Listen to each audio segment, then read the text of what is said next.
ലോക ജനസംഖ്യാ ദിനം എന്നാണ്? ജൂലൈ 11.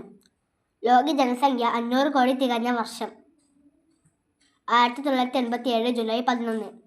ഇതിൻ്റെ ഓർമ്മയ്ക്കായാണ് ജൂലൈ 11 ലോക ജനസംഖ്യാ ദിനമായി ആചരിക്കുന്നത്. ജനസംഖ്യാ പഠനം അറിയപ്പെടുന്ന പേര്? ഡെമോഗ്രഫി. ലോകത്ത് ജനസംഖ്യാ ദിനാചരണ പ്രവർത്തനങ്ങൾക്ക് നേതൃത്വം നൽകുന്ന സംഘടന? UNDP, united nations development programme. ശാസ്ത്രീയവും ആധുനികവുമായ ജനസംഖ്യാ കണക്കെടുപ്പ് ഇന്ത്യയിൽ ആദ്യമായി നടന്ന വർഷം? 1881. ലോക ജനസംഖ്യ 500 കോടി തികച്ച കുഞ്ഞ് ഏതാണ്? മത്തേജ് ഗാസ്പർ. ക്രൊയേഷ്യയിലാണ് ഈ കുഞ്ഞ് ജനിച്ചത്.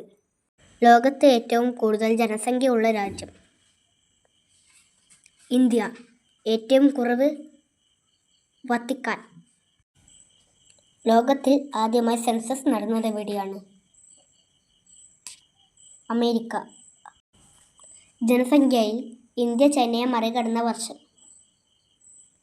2023. ജനസംഖ്യ ഏറ്റവും കൂടുതലുള്ള ഇന്ത്യൻ സംസ്ഥാനം?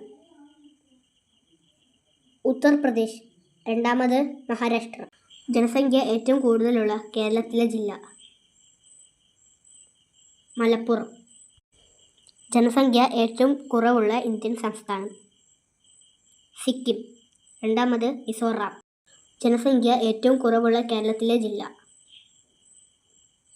വയനാട്. ദേശീയ സെൻസസ് ദിനം? ഫെബ്രുവരി 9. സ്വതന്ത്ര ഇന്ത്യയിലെ ആദ്യ സെൻസസ് 1951 ഫെബ്രുവരി 9-നാണ് തുടക്കം കുറിച്ചത്.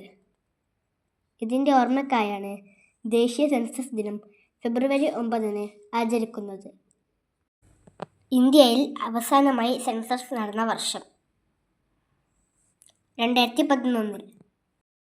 ഇന്ത്യയിൽ 100 കോടി ജനസംഖ്യ തികച്ചതായി കണക്കാക്കുന്ന കുട്ടി? ആസ്ത.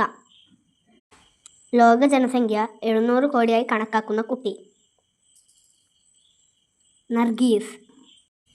ഏതു വർഷമാണ് ലോക ജനസംഖ്യാ വർഷമായി UN ആചരിച്ചത്? 1974. ലോക ജനസംഖ്യ 700 കോടി തികഞ്ഞ വർഷം? 2011. Thank you. Please like, share and subscribe.